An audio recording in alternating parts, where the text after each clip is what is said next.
প্রকৃতির সৃষ্টির সবকিছুই আসলে মৌলিকভাবে ইউনিকভাবে তৈরি করেছেন সৃষ্টিকর্তা। ভালো খাবার খেলে তো ভালো বুদ্ধি আসবে। প্রাণীজ সম্পদের মধ্যে ফরমালিন দিয়ে আপনি একটা সাস্টেইনেবল একটা মেটা তৈরি করতে পারেন, কিন্তু আসলে ফসলের মধ্যে বিশেষভাবে সবজি বা আপনি ফলের মধ্যে ফরমালিন দিলে সেটা কিন্তু যে টিকে থাকবে অনেক দিন থাকবে, এটা ভুল ধারণা। আম নিয়ে যে 5 সদস্য মিলিয়ে খাচ্ছিলেন, রাতের বেলা খেয়ে দিয়ে শুয়েছেন, মধ্যরাতে 5 জন অসুস্থ হয়ে গেলেন, ভোর রাতে একজন মারা গেলেন, 4 জন খুব গুরুতর অবস্থায় এখনো চিকিৎসা নিচ্ছেন। সোহেল ভাই, পুরোটাই ফিনিশ করে দেয়া দরকার। মানে তাকে আর উঠে দাঁড়ানোর মতো, যে ভেজাল করবে, যে নকল করবে, সে আর ওই ব্যবসা করতে পারবে না, যেটা বললেন। বলুন। ধন্যবাদ, ধন্যবাদ। স্যার অনেক মূল্যবান কথা বলেছেন। অনেকগুলো মূল্যবান কথা কিছু কোটও করেছি।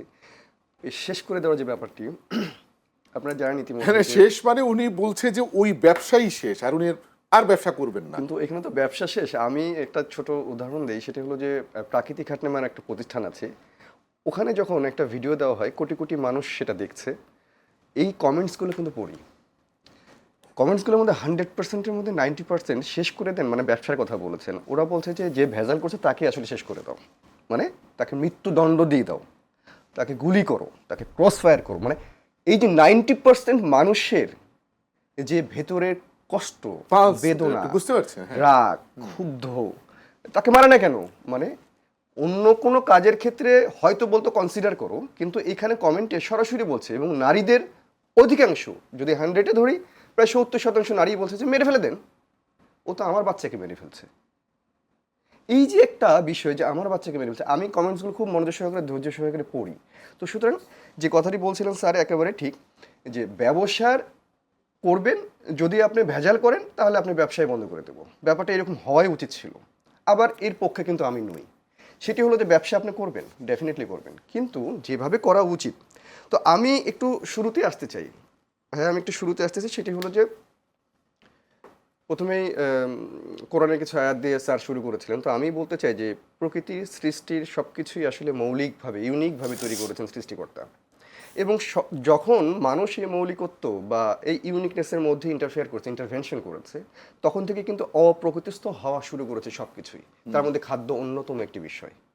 যে সারা পৃথিবীতে সৃষ্টির সুন্দর সুন্দর সুন্দর সুন্দর রহস্যগুলো লুকিয়ে রয়েছে, সেই রহস্যগুলোকে আমরা যেমন উন্মোচন করছি, তেমনই রহস্যগুলোকে আমরা ডিস্ট্রয় করছি। আমরা বলছি হলো যে কোনো খাবার, একটি প্রাকৃতিক খাবারকে আমরা অপ্রাকৃতিক করছি বেশ ইচ্ছে করে, মজা করে, উৎসাহ নিয়ে, যেটি একটি সময় ছিল, বাট এখন এসে যে জিনিসটি হয়েছে, যে এই মৌলিক খাবারটি নষ্ট যখনই করলেন, তখন পুরো একটি ইকোসিস্টেমকে নষ্ট করে ফেললেন। এটা একটা কথা। আপনি কি এটাকে এইভাবে বলছেন? গাভী নাই, গরুই নাই, আপনি দুধ বানিয়ে ফেলছেন। দুধ বানিয়ে ফেলছেন। আপনি ইম্পোর্টেড লোকজন, আমাদের অনেক ব্যবসায়ী, খুব ভালো ব্যবসায়ী, বড় বড় কোম্পানি যারা ইম্পোর্ট করছে বাইরে থেকে, টেস্টেড, প্রুভড, সেগুলোকে আপনি নকল প্যাকেট করছেন। তা আপনি প্রকৃতি কোথায় এখানে? আমি তো মানে গাভীই তো নাই, দুধ দুধ বানাচ্ছি আমরা কেমিক্যাল দিয়ে। এখন যে বিষয়টা হয়ে গেছে যে আমরা এই অপ্রাকৃতিক যে খাবারগুলো রয়েছে সেগুলো আমরা খাচ্ছি প্রতিনিয়তই, এবং নিজেদের দহনে নিজেরাই এবং ভুগছি, প্রতিবাদ করতে গিয়ে আবার ধরেন আপনারা নানাভাবে হয়রানির শিকার হয়রানির হচ্ছেন। শিকার হচ্ছি। তো আমি ওই যে মজা করে স্যারের সঙ্গে কথা বলছি, স্যার তো শুরুতেই বলেছিলেন যে আসলে যদি আমরা হক কথা বলতে যাই, তাহলে হয়তো আপনি আমাকে মারবেন, তারপরে হয়তো আমাকে মামলা দিবেন, তারপরে হয়তো আমাকে মেরেই ফেলে দিবেন। হ্যাঁ, কিন্তু এগুলো করতে গেলে তো স্টেমিনা দরকার আছে। আপনাকে তো ভালো খাবার খেয়ে এই সমস্ত চিন্তা করতে হবে যে আমি কাকে অ্যাসল করবো, কাকে মেরে ফেলবো, এটা তো মাস্টার প্ল্যানিং। ভালো খাবার খেলে তো ভালো বুদ্ধি আসবে। আপনি তো ভালো খাবারই খাচ্ছেন না, মানে যেভাবে আপনি আমাকে হয়তো প্ল্যানিং করছেন যে আমাকে অ্যাসল করবেন, তো সেটা সেভাবে করতে পারবেন না, ভালো খাবার না, খাচ্ছেন না। পৃথিবীতে যুগে যুগে এরকম ঘটনা ঘটছে। কিছু কিছু মানুষ দাঁড়িয়ে যায় অন্যায় এবং ভেজাল এবং নকল, যেটা মানুষের ক্ষতি করে, কিছু কিছু মানুষ এটা দাঁড়িয়ে যায়। দাঁড়িয়ে সেখানে লোকজন দাঁড়াবে, সে ক্ষতির চিন্তা করে দাঁড়াবে না, সে জনগণের চিন্তা করে, মানুষের চিন্তা করেই দাঁড়াবে। এখন আমরা আসলে মোদ্দা কথা কিছু কথা বলি, সেটি হলো যে কেস স্টাডিতে যাই। বর্তমানে একটা আমের মৌসুম। এই আমের মৌসুমের মধ্যে সবচেয়ে বড় যে ঘটনাটি আমাদের ঘটে থাকে, আপনারা দেখে থাকবেন, গেল 3 বছর 4 বছর আগে বড় রকম একটা যে ফরমালিন দিয়ে আম পাকানো রাখানো, এরকম একটা ব্যাপার উপরে অনেক আম নষ্ট করে ফেলা হয়েছে। পরবর্তীতে এই অভিযান আবার মুখ থুবড়েও পড়ে যায়। কি জন্য? যে যারা আসলে অভিযান পরিচালনা করলেন তাদের মধ্যেও মাসে ফরমালিনের ব্যাপারটা Exactly. খুব বড় হ্যাঁ, ছিল একসময়। প্রাণীজ সম্পদের মধ্যে ফরমালিন দিয়ে আপনি একটা সাস্টেইনেবল একটা মেটা তৈরি করতে পারেন, কিন্তু আসলে ফসলের মধ্যে বিশেষভাবে সবজি বা আপনি ফলের মধ্যে ফরমালিন দিলে সেটা কিন্তু যে টিকে থাকবে অনেক দিন থাকবে, এটা ভুল ধারণা। 24 ঘন্টা থেকে 48 ঘন্টার মধ্যে এটা আসলে বাষ্পীভূত হয়ে চলে যায়। তো ওটা নিয়ে আমার কোনো সে নেই। বিষয়টা হলো যে এরপরে কি করছি, এরপরে হলো কার্বাইড দিচ্ছি। সবচেয়ে বড় সমস্যা, সবচেয়ে বড় রকম একটা দুরবস্থা হলো যে আমে কার্বাইড দিচ্ছি। আমি আজকে কাঁচা পারলাম বাগান থেকে, এরপরে আমি ট্রাকে করে পাঠিয়ে দিলাম 24 ঘন্টার মধ্যে আপনার কাছে, অথবা 48 ঘন্টার মধ্যে আপনার কাছে আসার আগে আমটা হলুদ হয়ে গেছে, আমটা পেকে গেছে। এই যে আমি বলছি প্রাকৃতিক এবং অপ্রাকৃতিক জোর করে সৃষ্টিকর্তার বাইরে বিরুদ্ধচারণ করে আপনি যে ইন্টারভেনশনটা করলেন, সেটাকেই বলছি যে অপার্থিব, একেবারেই যে বড় রকম। আমরা বলছি যে এটা অ্যাটেম্প টু মার্ডার। কেননা আপনি এটা জেনোসাইড মূল্য, কোনো ভুল হবে না এখানে। কেননা এই আম একজন দুজন না, আপনি জানবেন কিছুদিন আগে 15 দিন আগে কয়রাতে খুলনার একই পরিবারের সন্ধ্যাবেলা বাজার থেকে আম নিয়ে যেয়ে 5 সদস্য মিলিয়ে খাচ্ছিলেন, রাতের বেলা খেয়ে দিয়ে শুয়েছেন, মধ্যরাতে 5 জন অসুস্থ হয়ে গেলেন, ভোর রাতে একজন মারা গেলেন, 4 জন খুব গুরুতর অবস্থায় এখনও চিকিৎসা নিচ্ছেন। 15 দিন হয়ে গেছে, আমি খবর গতকালকেও নিয়েছি। কি জন্য? আম খেয়েছেন। ভাই আম তো আমি খাবো, কিন্তু আমটার মধ্যে আপনি কি দিলেন?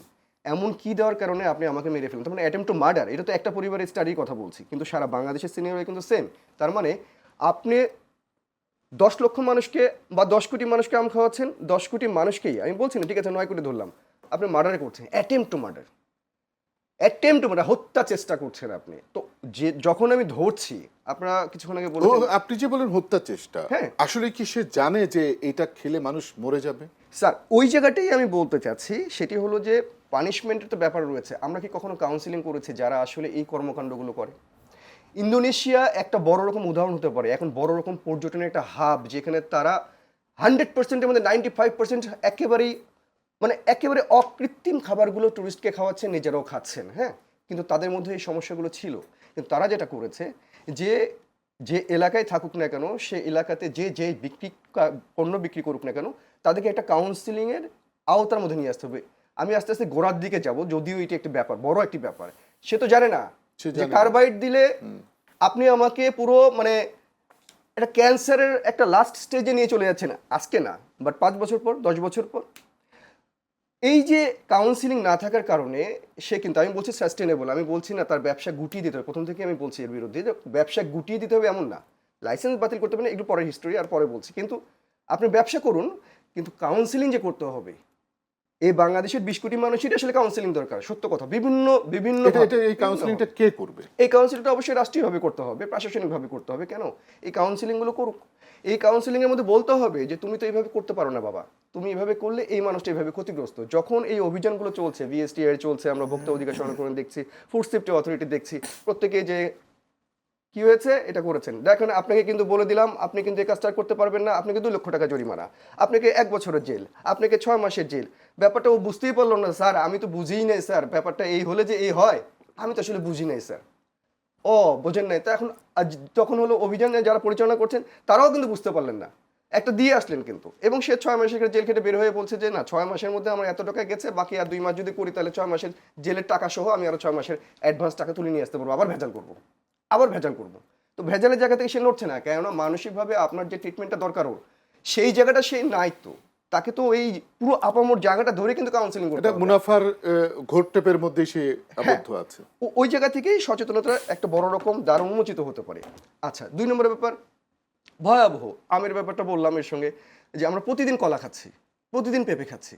আচ্ছা, প্রতিদিন কলা খাচ্ছি, পেঁপে খাচ্ছি, ঠিক আছে, কিন্তু প্রতিদিন কলাতে, প্রতিদিন পেঁপেতে এই একই রকম কার্বাইড, একই রকম ইথোফেন হরমোন, যে ওই হরমোন যেটা ইউজ করা হচ্ছে প্রতি মুহূর্তে।